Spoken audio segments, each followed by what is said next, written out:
De nuevo, bienvenido todo el mundo a este reinicio de la temporada de webinars y bien, espero que este vaya a ser de mucha ayuda y también es algo o uno que espero que puedan compartir con otras familias porque vamos a seguir caminando en este ángulo, en la dirección de la rehabilitación fácil. Muy bien, y estamos aquí con esta presentación desde el principio. Bien, aquí vamos. Entonces, el título es sencillo o fácil punto rehabilitación. Punto rehab es una extensión real y esto es algo que queremos traerles a su atención lo máximo posible. Y también tenemos un subtítulo. ¿Cuál es la esencia de esta rehabilitación fácil con el punto? Que en este momento es ABR quien la lleva a cabo. Bien, pues es hacer que la vida sea más sencilla para los niños con diagnósticos difíciles. La verdad es que estoy bastante orgulloso de esta formulación, porque siempre es difícil comunicar esto, ¿no? Siempre se dice, queridos padres con niños afectados por parálisis cerebral o queridos padres con niños a los que les afectan problemas genéticos del desarrollo. Todo esto suena muy médico, pero a la vez es difícil de decir. Mientras que en realidad estos puntos específicos, parálisis cerebral, autismo, problemas de genética, todo esto, su verdadera naturaleza es un diagnóstico difícil. Y un diagnóstico que hace que el desarrollo de los niños y sus vidas sean más difíciles desde el principio, donde todo el proceso, en vez de entrar en esta evolución, esta base evolutiva y cascadas positivas que van solapando unas con otras, donde un sistema ayuda al otro y ese segundo sistema está ayudando de vuelta al primero, como por ejemplo el sistema respiratorio que ayuda a desarrollar la caja torácica ayuda al desarrollo de la columna y el desarrollo de la columna le quita esa carga al pecho en sí y contribuye al desarrollo de la capacidad respiratoria para el organismo cuando sea más grande en el futuro. Esos son unas cascadas positivas de cómo se desarrollan cosas para los niños sanos. Y lo que tienen en común todos estos diagnósticos es sencillo. Estos giran en torno a dificultades del desarrollo y mantener la vida básica, fundamental, entra en conflicto con otras cosas y efectivamente se hace difícil. Entonces, ¿cuál es la esencia de el acercamiento de la rehabilitación fácil?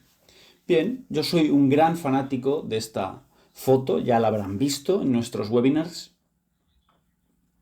y se lo he dicho antes ya que la van a ver mucho, porque esta imagen es muy informativa, no solo es elegante y bella, sino que tiene un sentido profundo, donde lo que vemos a la derecha sería la agricultura con pequeñas raíces que tienen encima muchos fertilizantes y maneras de hacer las cosas súper protectivas y orientadas hacia dar una sola cosecha. Y luego tenemos la naturaleza, que es la que tiene las raíces más profundas, que están además totalmente interconectadas, haciéndola muy antifrágil, muy capaz de traer diferentes respuestas a su ambiente y que hacen que todo sea más sencillo. Y esto es lo que hay que entender. que lo que observamos en la parte exterior es, de hecho, no tan importante. Y lo que es importante es tener unas buenas raíces, porque sin esas buenas raíces, hacer crecer la cosecha es una receta para un desastre a largo plazo. Y aquí quiero que quede muy, muy claro. La palabra fácil, cuando empiezo a hablar de cómo hacer la vida más fácil, ¿no? Muchos padres, especialmente los de niños que están más afectados, pueden tomárselo a la personal y decir, pero ¿cómo puedes hablar de fácil, de sencillo? Esto es muy difícil. Fíjate en mi vida. Pero esa es la clave.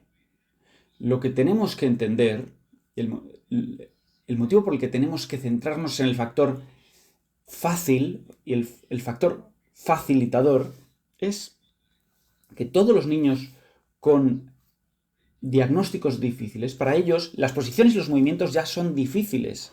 Y esto es un paso crítico. Y ahora, cuando nos fijamos en ello, podemos decir es difícil, pero es secundario para mí. Lo que yo veo como algo importante es que yo quiero que mi hijo o mi hija haga más. No quiero solo que esté tumbada boca abajo. Quiero que pueda sentarse, quiero que pueda moverse, quiero que pueda dibujar, controlar una computadora con los ojos. Y cuando hago esto, le quiero dar más cosas nuevas. Y aquí hay algo que se escapa a nuestra atención cuando queremos más y cosas nuevas, es que cualquier cosa que sea más y cualquier cosa que sea nueva es una dificultad extra. Y lo que está haciendo el niño ahora ya es difícil para él o para ella.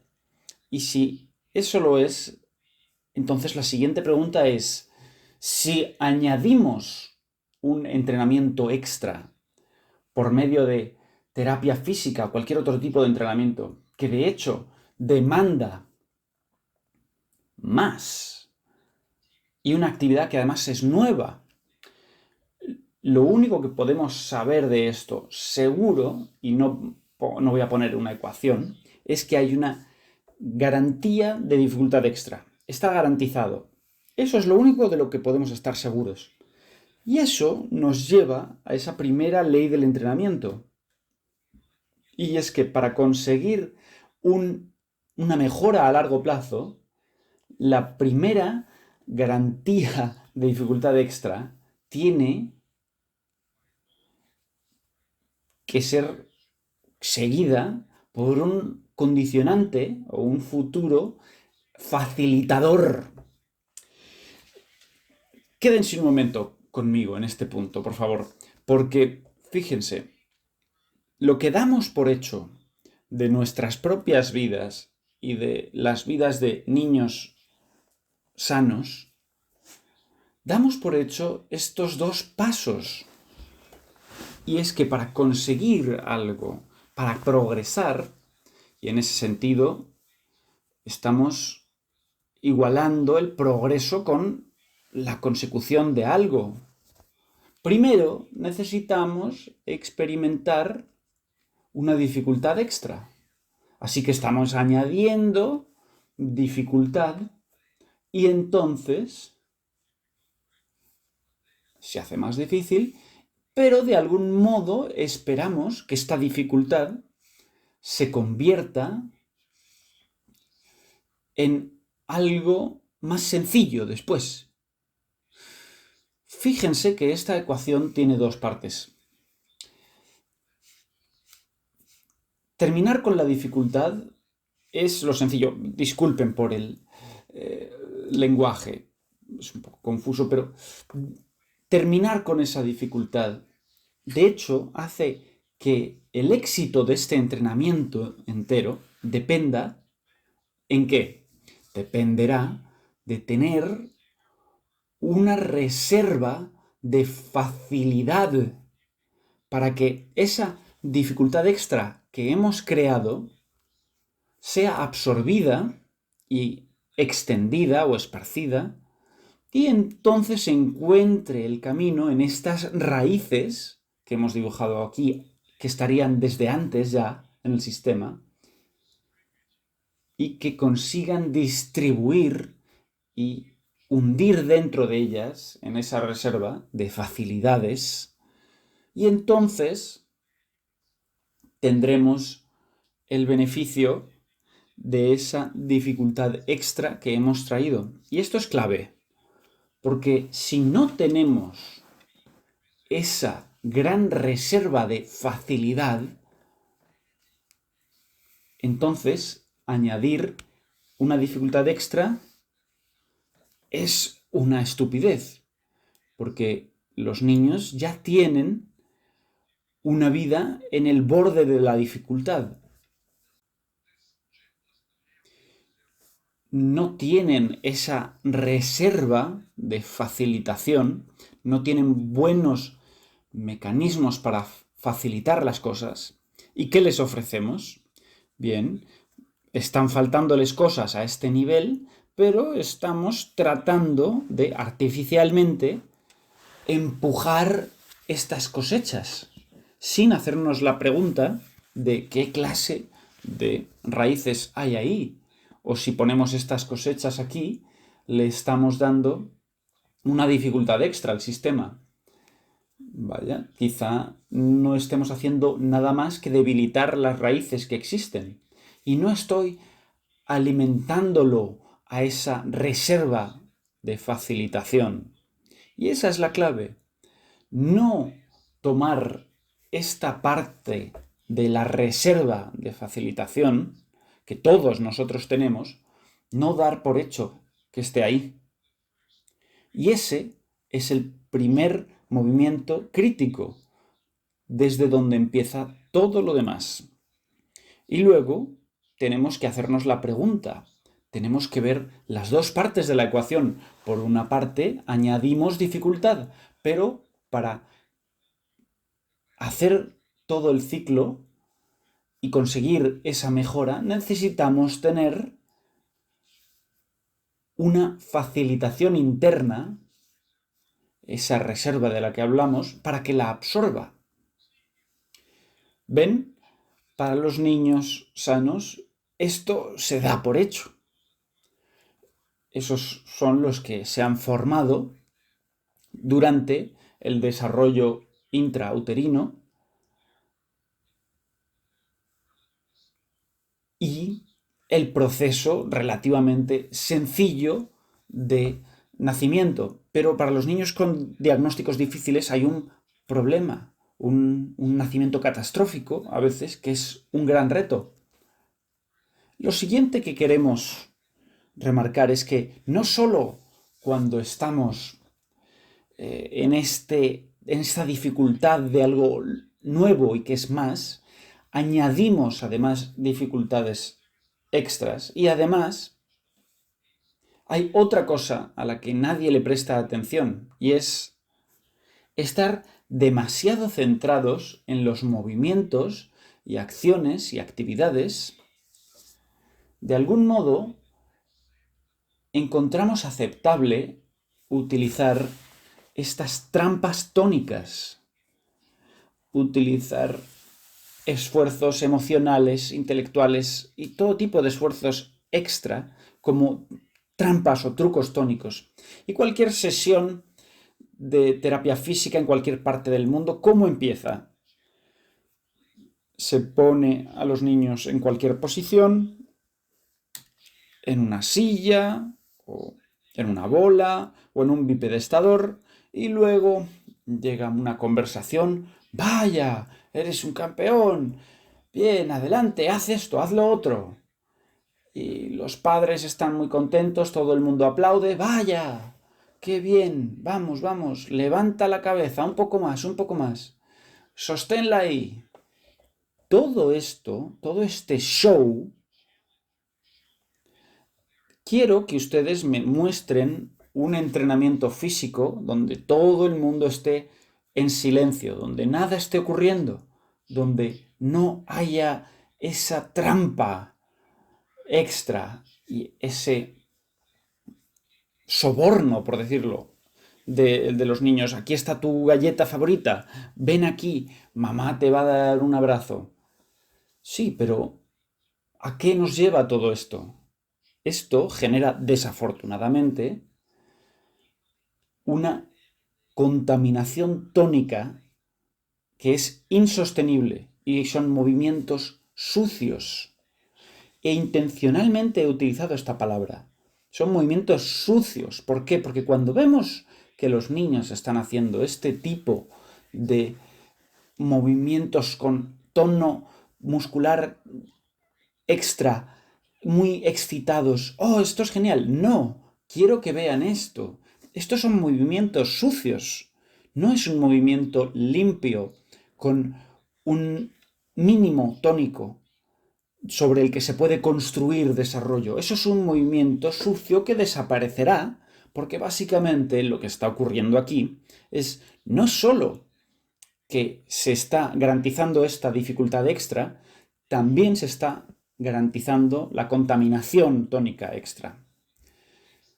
Así que fundamentalmente los niños se enfrentan al primer problema, que es tónico, hipotono, hipertono, distonia, etc. Pero de alguna manera se considera aceptable empujar o sacar más de este sistema tan frágil. Ya vemos que los niños están sufriendo con el tono, pero consideramos aceptable abusar de ese tono. Y de hecho, este abuso tónico está ocurriendo. Y está ocurriendo para conseguir algo que se ve como un resultado funcional, que es lo más y lo nuevo. No solo estamos garantizando dificultad extra, estamos echando encima una dificultad tónica extra. Y luego nos sorprenderemos de que esto no se mantenga en el tiempo.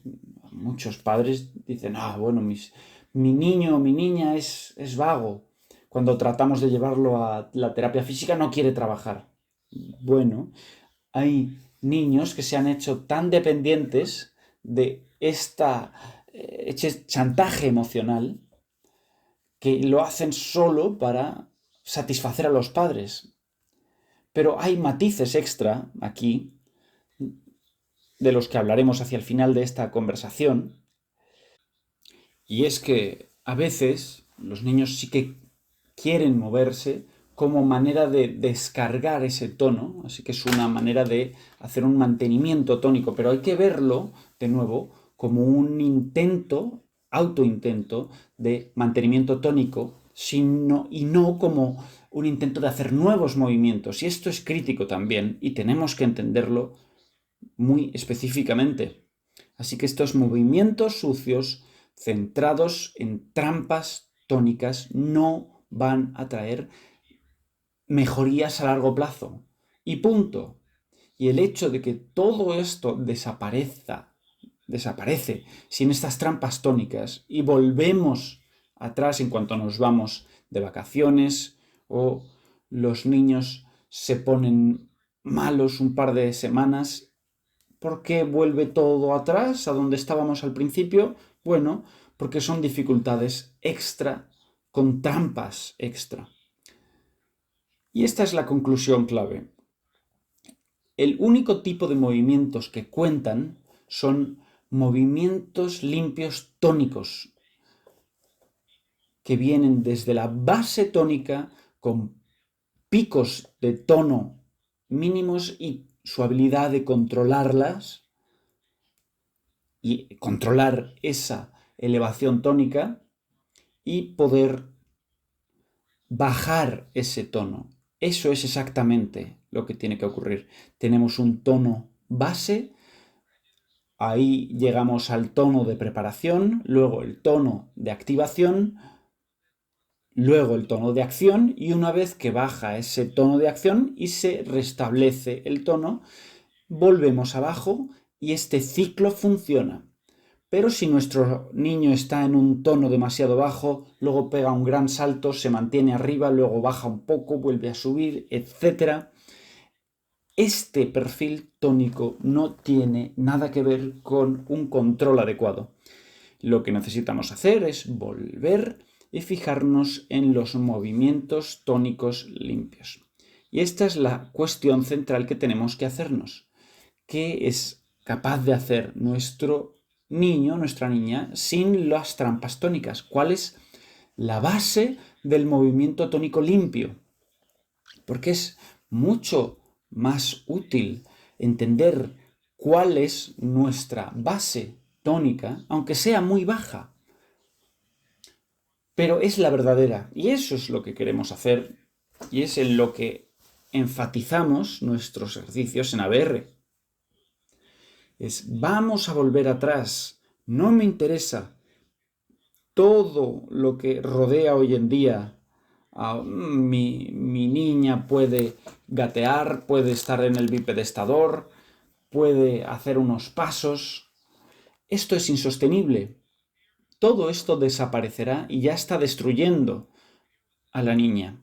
Nosotros nos fijamos en la realidad, en cuál es la parte estable, tónica y limpia, verdadera, y su actividad, y qué cosas puede hacer en ese estado. Todo lo demás es, digamos, no solo una pantomima, sino que es un daño innecesario que sencillamente va a traer problemas a largo plazo. Y esta es una importante fase inicial que tenemos que entender. Y luego vamos a pasar a algo más importante incluso. Y es que cuando distinguimos las posiciones y los movimientos, por ejemplo, sentarse es una posición, tumbarse es una posición, pero gatear o levantar la cabeza, esos son movimientos. Y tenemos que entender que las posiciones son funciones. Tenemos una fuerza de reacción distinta.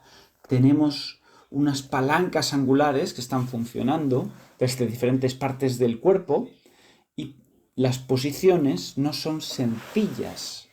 Ser capaz de estar en una posición tónicamente limpia y tener una función interna de calidad de todo el sistema respiratorio y digestivo, esto es un gran hito. Y hay que entender que sin tener ese tono base de posiciones tónicas limpias donde los niños están representando, porque digamos que las posiciones tónicamente limpias representan las funciones del cuerpo. ¿Y qué está ocurriendo ahí? Dentro del cuerpo hay toda clase de funciones vitales clave que puede hacer. Háganse la pregunta, ¿por qué el niño está incómodo tumbado boca abajo? ¿O por qué está inestable cuando está de lado?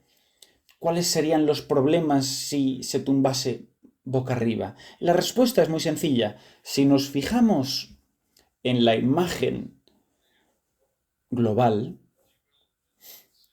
¿cuál es el escenario de desarrollo? Cuando nacemos,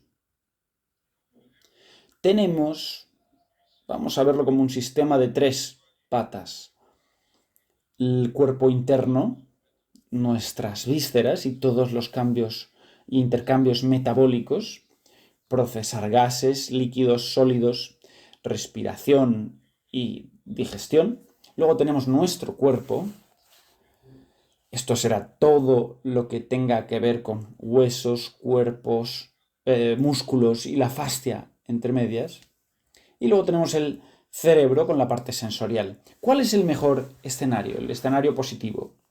Nacemos con este sistema visceral tan fuerte que es capaz no solo de darse a sí mismo sus propias funciones vitales en un cambio en el ambiente, desde pasar de el útero a salir al exterior, a la atmósfera, sino que también es capaz de soportar y apoyar el cuerpo, que ahora también tiene que lidiar con la gravedad, y también de lidiar con el cerebro, que tiene grandes picos en cuanto al estímulo externo que no estaban ahí antes.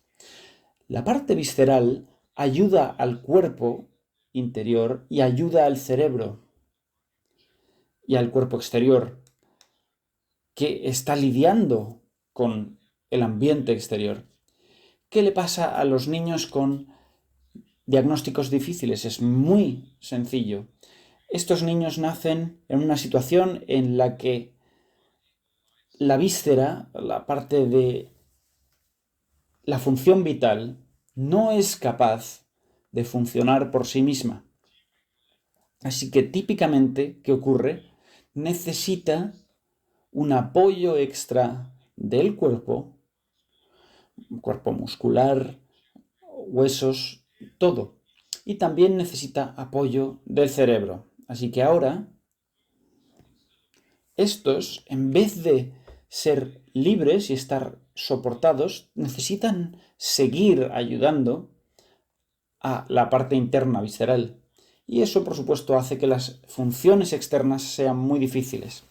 De esa forma, las posiciones tónicamente limpias son las funciones más simples que podemos tener y son muy importantes porque una posición tónicamente limpia significa que hemos llegado al nivel de autosostenimiento de la vida interna que quizá no sea todavía suficiente para apoyar de que sea el líder del sistema respecto al cuerpo y el cerebro, pero por lo menos no necesita un reclutamiento constante de estos otros sistemas. Y este es un punto muy, muy importante. Y por eso tenemos que entender que estar boca abajo, de lado, sentados, son funciones. Cuando están dormidos los niños, eso es una función. Cuando están despiertos, hay un pico en las funciones, porque ya hay una atención distinta que incorpora también el cerebro y la actividad del cuerpo. Porque lo que ocurre en la terapia física es que siempre se va hacia adelante y se dice, sí, tiene espasticidad cuando está tumbada o cuando está sentada en la silla, pero ¿a quién le importa esa espasticidad? Nosotros tenemos que hacer entrenamiento funcional de todas maneras, ¿no? Bueno, si no tenemos posiciones tónicamente limpias, el único entrenamiento funcional va a ser el que ayude a la descarga tónica. Eso será todo. Así que tenemos que estar muy centrados en todo lo relativo al tono. Así que un foco tónico. Esto es lo que hace la vida más fácil. Este es el camino clave para simplificar la vida y desarrollarse mejor. Estas explicaciones ya las he comentado un poco, pero pasemos a la parte más sistemática. En cuanto al cerebro, en vez de culparlo por no hacer bien las cosas, tenemos que ayudar a ese cerebro, porque el cerebro, después de este nacimiento catastrófico, trabaja muy duro para darle las funciones vitales básicas. Y utilizamos el cuerpo muscular para ayudar a la parte interna. Si volvemos aquí, ¿qué estaba explicando? Las funciones internas tienen que estar tan bien organizadas que sean ellas las que liberan a los músculos exteriores de esa necesidad para ayudar al interior. Es más, tiene que ser el interior lo que ayude a organizarse al cuerpo exterior. Pero si nos fijamos en lo que ocurre en estos escenarios, veremos toda clase de compensaciones adicionales donde hay brazos que están ayudando a la respiración. Los músculos superficiales del cuello ayudan a la respiración también, del abdomen también, para cuando necesitemos los músculos superficiales del abdomen para contribuir al movimiento digestivo. Porque al cuerpo se lo recluta para ayudar a la parte visceral. Ahora, háganse la pregunta. Cuando me refiero a la parte visceral, me refiero al metabolismo y a la habilidad para seguir vivos en ese micrometros y microsegundos, todos estos procesos de intercambios internos que están ocurriendo aquí. Y esto es algo básico. Si no tenemos ese cuerpo liberado para ayudar a la parte visceral, tenemos un problema. Si el cerebro necesita que los brazos ayuden a la respiración y luego llega un fisioterapeuta o un terapeuta ocupacional y diga, quiero utilizar estos brazos para poner triángulos o tomar cubos y ponerlos en una formación cuadrada. O quiero que sostenga un lápiz, algo así. Y luego, si vemos que los niños son incapaces de hacerlo, decimos, vaya, este cerebro tiene un problema, hay que entrenarlo. Bueno, si el cerebro ya está ocupado utilizando los brazos para contribuir a la respiración, bueno, esa terapia ocupacional está totalmente fuera de contexto y no solo es inútil, sino que el cerebro tiene un problema y dice, ¿quién es el estúpido que está haciendo todo esto? Yo estoy tratando de sobrevivir y alguien me está saboteando. Y esto es importante entenderlo, y estaba buscando una imagen que reflejase esta idea de las distintas escalas, y no es fácil de encontrar, pero la idea es simple. Cuando tenemos la vida interna, esta trabaja en estos milímetros por milisegundos. El sistema que hay detrás consiste en unidades muy, muy pequeñas. Y las acciones que hacemos, este es un nivel al que son las tripas las que lideran. Las acciones que hacemos en el cuerpo exterior, sobre el músculo, esto trabaja en metros por segundo.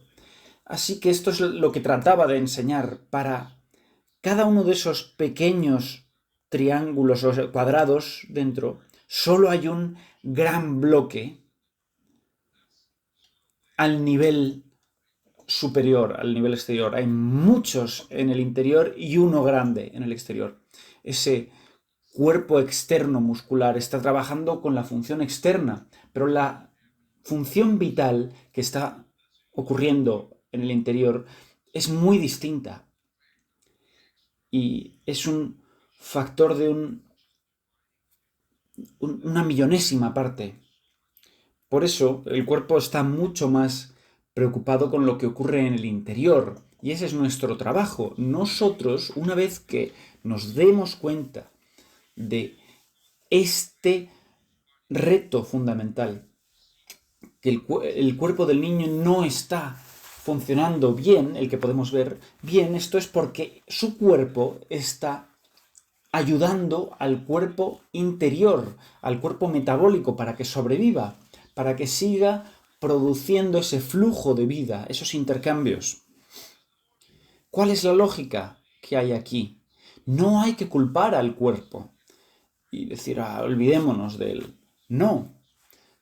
Tenemos que ver un diagnóstico y decir, si necesita utilizar este cuerpo para ayudar a sus sistemas interiores y luego el cerebro también está ayudando a este sistema interior, bien, hay un par de cosas lógicas que podemos hacer.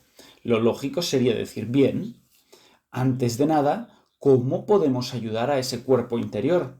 ¿Podemos encontrar un modo para darle un mejor apoyo a ese cuerpo interior, a las vísceras en sí, para que requiera menos de esa ayuda extra del cuerpo muscular? Esa sería la primera lógica. Podemos ir directamente dentro y ayudar ahí. Y la segunda cuestión sencilla es aún más sencilla. Bien, si el cerebro necesita ayudar, o el cuerpo necesita ayudar al metabolismo interno para las funciones vitales, quizá, y sobre todo porque no es lo que está diseñado para hacer, y hay muchos errores, muchas tensiones, muchos problemas acumulados, entonces lo que podríamos hacer es ayudar a este cuerpo a descargar algo de esas tensiones para que puedan hacer su trabajo mejor. Y luego hay diferentes mezclas de esto. Si queremos ayudar al cuerpo interior, podemos liberar al cuerpo exterior y asegurarnos de que el cerebro sea capaz de tener menos problemas encontrando las mejores maneras de interactuar entre estos dos sistemas. Es muy sencillo. Pero esto es lo que significa facilitarle la vida a los niños con diagnósticos difíciles. En vez de culpar al cerebro, culpar al cuerpo y entrar en estas terapias. Y es que estos sistemas nos están diciendo, estamos desesperados, estamos aquí ayudando a muchas funciones. Y cuando medimos, o cuando vamos al médico y dice, vaya, la saturación de oxígeno está bien. Sí, ¿por qué está bien? Exactamente porque el cuerpo exterior y el cerebro están ayudando al sistema interior para asegurarse de que funcione. Y cuanto más se los quitamos a ese sistema interior, más en riesgo estamos poniendo al niño. Espero que esto quede claro. ¿Y por qué necesitamos fijarnos en la expansión de esta facilitación y sus opciones en vez de dificultar las cosas? Y este sería el resumen. ¿Por qué nos centramos en el factor facilitador para los diagnósticos difíciles? Bien, porque la vida en sí, con un diagnóstico difícil, ya es lo suficientemente complicada. No la hagamos más complicada, no tiene sentido. No es de extrañar que cuando los fisioterapeutas tratan de hacer cosas, esas cosas se desaparecen tan rápido y a largo plazo no funcionan. Y esta es la desafortunada realidad. La siguiente pregunta: si la vida ya es tan difícil, ¿por qué añadir dificultades impredecibles extra en forma de locomoción y otras demandas? Bien, aquí llegamos a algunas de las notas que espero que queden como eslóganes. En inglés hay una combinación elegante y es que a los humanos se los llama seres humanos. Seres en cuanto a que son. Es una vida que está en el tiempo y ese ser humano precede al hacer humano, ¿no? Y muchas veces me hacen esta pregunta. Te centras mucho en el ser, pero no crees que hacer algo también es importante. Bueno, mi primer punto es que, bien, estar vivo ya es hacer mucho. No es algo sencillo estar vivo. Y también si este proceso necesita ayuda extra del cuerpo, ayuda extra del cerebro, sacar todos estos errores del sistema y asegurarnos de que el proceso funciona no es fácil. Y para que sea más claro, también quiero asegurarme de que se entienda esto. Cuando nos hablan de los hitos, los llamados hitos. Esta es la posición del gateo, y cuando el niño gatea tiene que ser capaz de hacer esto, o este es un niño tumbado, y aquí este es un niño que tiene que poder ponerse sobre los codos y levantar la cabeza, todos estos hitos. Esto, de nuevo, está dando por hecho todos los procesos vitales subyacentes, no está prestándoles atención. Aquí hay que entender que todo lo que nosotros como humanos hacemos, todo lo que hace el niño, comienza con ayudar a la vida interna.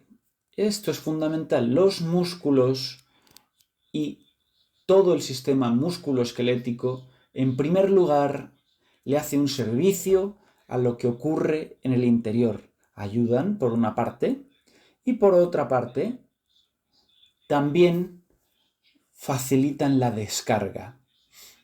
Porque cuando nos fijamos en los niños haciendo movimientos extraños, por ejemplo, arqueos, pataleo con las piernas, cualquier cosa, y decimos, vaya, esto obviamente está mal. Pero si nos fijamos en ellos y decimos, bueno, vamos a ver al niño, cuando respiramos acumulamos muchas tensiones adicionales. Y el hecho respiratorio en sí, si no tenemos un timing perfecto entre estas cascadas de cómo la musculatura profunda reacciona, cómo las orientaciones distintas de las fibras están funcionando internamente, y hay muchas disposiciones de músculos superficiales. Y también, dado a que hay diferentes capas, tienen distintos relojes internos, funcionan a ritmos distintos, y cuando necesitan producir algo tan complejo como el acto respiratorio, seguido de la cascada y la descarga que tiene que venir después, hay de pronto muchas cosas que no coinciden, y todos los conflictos tónicos remanentes, con ese timing de que hay un músculo que termina y el otro empieza y le pasa el relevo al siguiente, desafortunadamente cuando utilizamos esto mucho hay un conflicto, porque los mismos músculos también se utilizarán para posicionarse, para el apoyo de la cabeza, también para la respiración. Aquí entramos en conflictos, porque todas estas funciones requieren diferentes tempos. Así que, de vez en cuando, el niño necesitará borrar estas desincronizaciones acumuladas. Porque muchas veces verán esto, que los niños están buscando problemas, digamos, tratando de gritar o de ser irritante, y nosotros estamos estamos diciendo, ay, ¿por qué está haciendo estos movimientos raros? Está incómodo, ¿cómo puedo pararlo? Y el doctor dice, esto es clonus, y es un problema de este tipo, etcétera, etcétera, etcétera. Sí, pero es una descarga. Es una descarga. Y siempre vuelvo a este ejemplo. ¿Qué nos hace humanos, siendo estos animales supereficientes que somos? Y es que somos los animales que mejor funcionan en cuanto a liberación de tensión. ¿Por qué podemos hacer esto? Bien, porque nuestros compañeros mamíferos, como gatos, perros, cualquier otro, no soy un gran dibujante, pero bueno, van a tener ustedes que aceptarlo. Y aquí tendríamos unas orejas, algo así. Vaya, da un poco de miedo. Es como de Halloween. Pero bueno, bien. El animal solo tiene maneras limitadas de desacumular esta tensión. Estos animales, por ejemplo, no pueden sudar, solo jadean. para ellos moverse y hacer todas estas expansiones es esencial, y es que si no se mueven, morirían. No podemos tumbarlo. Solo los humanos podrían hacer eso. Los animales tienen una cola, un rabo, y también un hocico, y esos son las maneras de descarga fundamentales. También las orejas se mueven, y estos son sus mecanismos de descarga, pero sus patas, sus garras, sus manos, son inútiles en ese sentido. Solo pueden moverlas en una dirección y es lo único que pueden hacer. Y la única manera de descargar tensión es esta.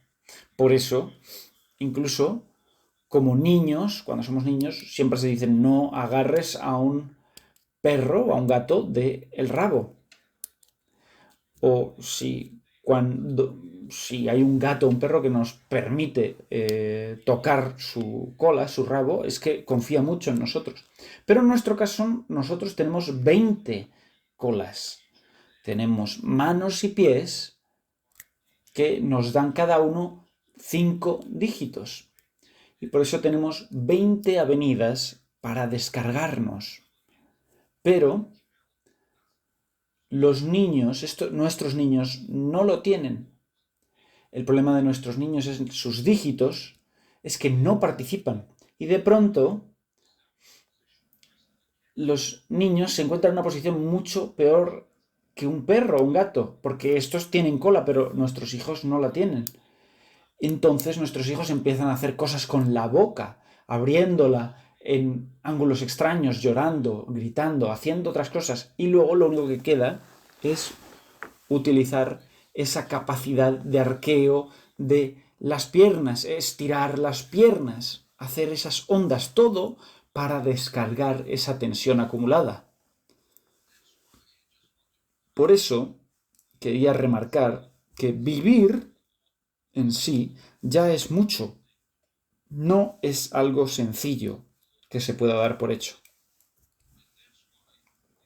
Y por eso, la clave que hay que respetar aquí es que el cuerpo de los niños, el cerebro interno de los niños, sabe mejor que nosotros lo que hay que hacer. Sabe cuáles son sus alineaciones, sus orientaciones, todo esto. Decimos, nuestra hija tiene una tendencia para poner las piernas a la izquierda, a la derecha, lo que sea. Y el cirujano ortopédico dice que esto no está derecho. Bueno, ¿de dónde viene lo recto, lo derecho? No existe esas líneas rectas. Solo nuestro mundo artificial es rectangular y diagonal. Nosotros no funcionamos de manera rectangular. Tenemos que mantener en mente siempre que el papel fundamental de los músculos es ayudar al cerebro a descargarse. Para que sea más gráfico, lo llamo el cuarto de baño muscular. Los músculos son el cuarto de baño del cerebro. Y muchos padres me hacen esta pregunta, nos dices que no debería caminar, pero a él le encanta. Lo sostenemos en el aire y entonces empieza a patear las piernas y cuando lo ponemos en el suelo, le encanta patear las piernas. Bien. De nuevo, esto es mantenimiento tónico, no es locomoción. Lo está haciendo para descargar tensión. Y ustedes tienen que entender que hay que darle oportunidades para hacer estas descargas, pero no hay que confundirlo con movimiento, con locomoción y con que tenga que hacer más en ese sentido. Y es importante entenderlo. Las prioridades tónicas, todo tiene que ir en la línea de hacer que las cosas se faciliten y menos dificultad para el sistema. Esa es la lógica clave. Y entonces, ¿qué estamos buscando como prioridad? No el movimiento, sino las precisiones y los controles tónicos. ¿Qué queremos darle a los niños como predictor de calidad de vida.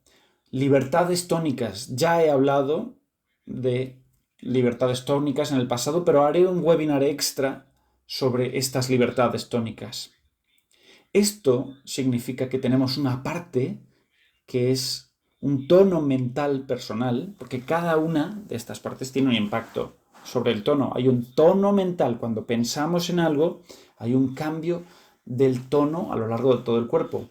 Cuando sentimos algo emocionalmente, ese tono emocional también hace que cambie el tono del cuerpo. Cuando estamos en una posición particular, ese tono posicional es un tono al que se ajusta todo el cuerpo. Cuando los niños se mueven, ese tono de movimiento también cambia. Y luego tenemos un tono respiratorio y un tono digestivo. Todos estos tonos necesitan ser independientes.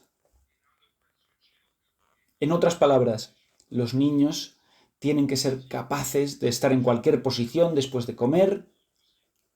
No deberían perder la habilidad para estar sentados porque estén llorando o riéndose. No deberían ponerse rígidos cuando están tratando de hacer un seguimiento con los ojos o tratando de responder a una imagen que le mostramos, a un libro que leemos. Todos estos casos son confusiones tónicas, choques tónicos. Y lo que necesitamos como factor primario es libertad tónica. Esa es la base de la facilitación. Luego, hablando de parte física, empezamos con las posiciones que empiezan con la horizontal. Luego vamos a transiciones y transferencias. Cómo de bien los niños hacen las microtransiciones. Cuando están sentados, cambiar el punto del peso, hacer pequeños movimientos hacia adelante, hacia atrás, hacia los lados, hacer que esté más cómoda. Y las transferencias es cuando ayudamos a los niños.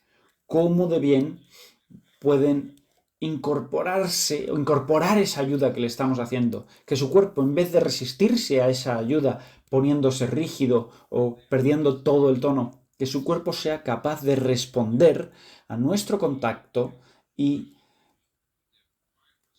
permitir esa ayuda. Al principio será un 5%, un 10%, pero tenemos que pasar de la resistencia a la ayuda a que se incorpore esa ayuda.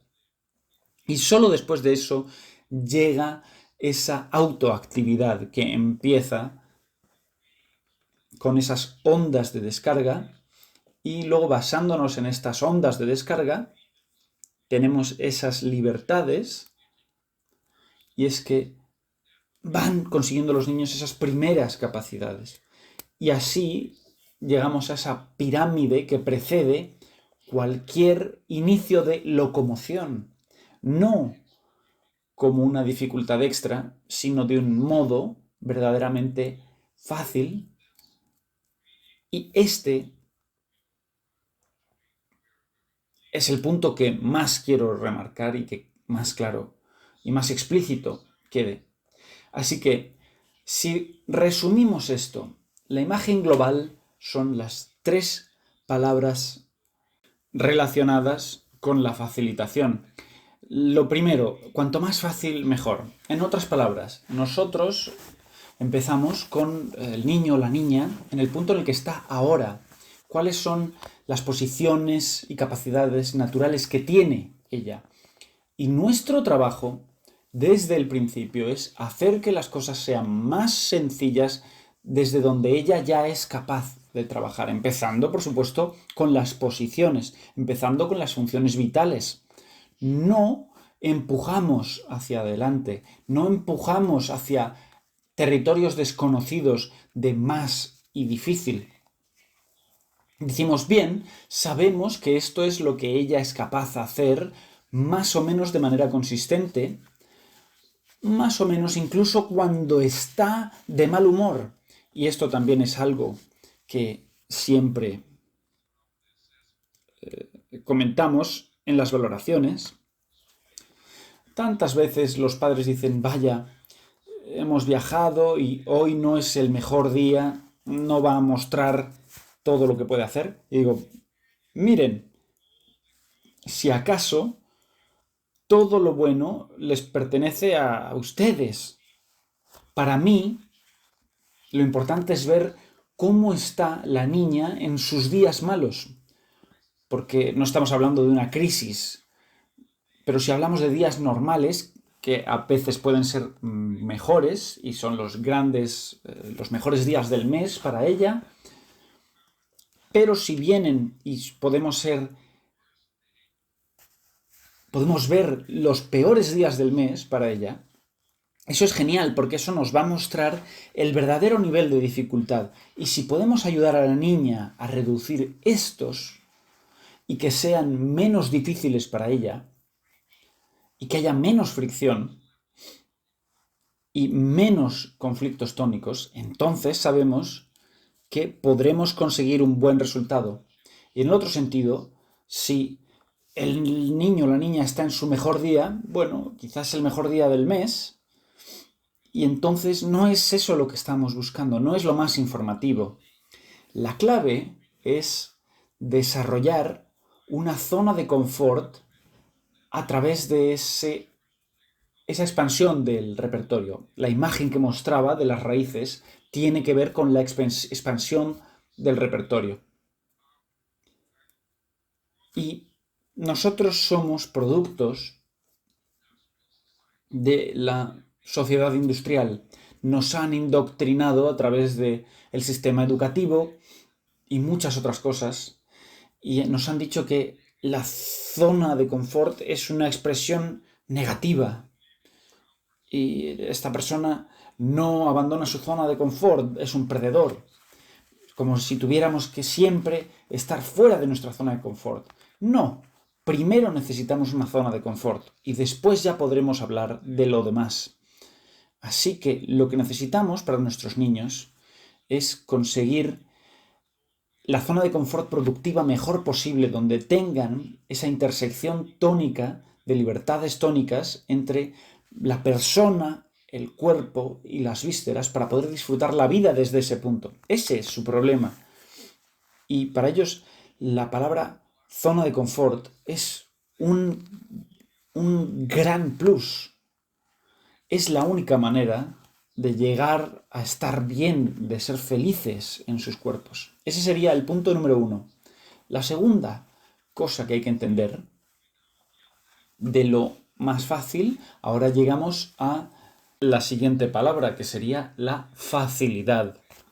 De hecho, como ya he comentado, todo lo que en lo que típicamente nos apoyamos en nuestro progreso, en nuestro entrenamiento, cuando tomamos la vida actual que tiene y tratamos de sacar más de ella, incrementando la dificultad aquí, la parte oculta de esto es que hay una reserva masiva de salud y una facilidad interna, un conversor de facilidad interno, que a nivel técnico nos hace pasar de estos metros por segundo, esa gran red de la acción externa, a la de milímetros por milisegundos, y nos da una conversión al millón, porque los milímetros serían 1000 y los segundos a milisegundos otros 1000. Así que 1000 por 1000 nos da 1.000.000. Así que esto es 1.000.000 de veces más fácil, esa facilidad, esa reserva de facilidad. Y este es el único motivo por el que el entrenamiento con dificultad extra sería de ayuda. Solo por esto es posible. Si no tenemos esa reserva de facilidad que nos ayude, añadir dificultad extra va a ser un problema, solo va a añadir problemas extra. Y la palabra aquí sería convergencia, que precede a la divergencia. El impacto desde el exterior precede a la habilidad para actuar.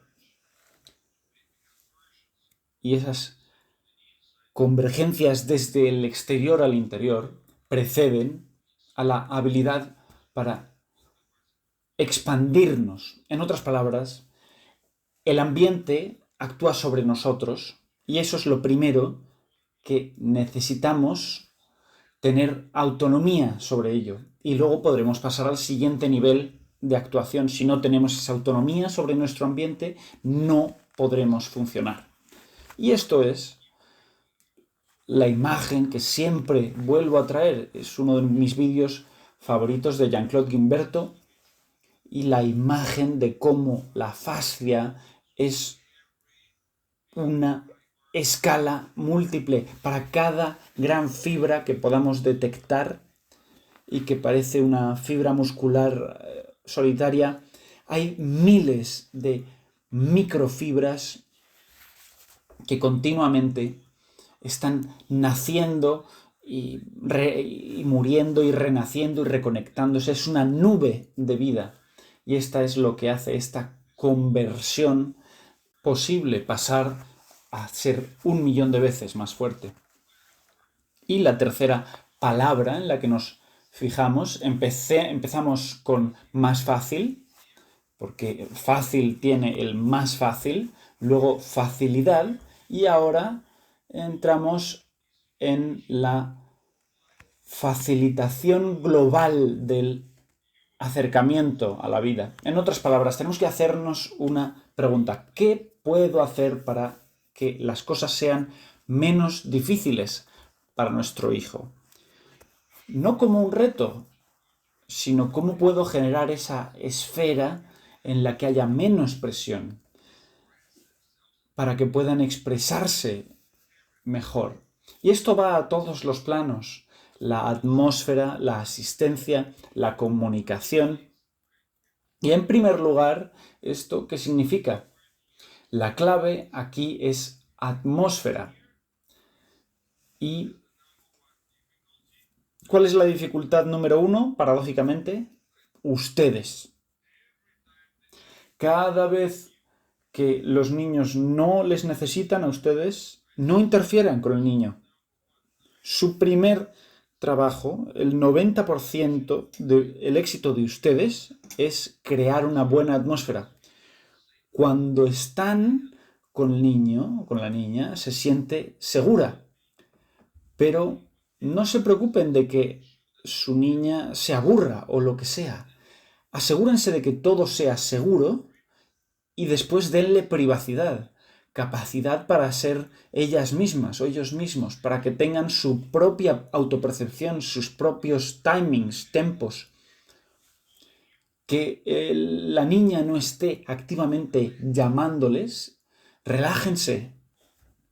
No estén todo el rato preocupados y empezando a rumiar. ¿Qué ocurre? ¿No me necesita? No.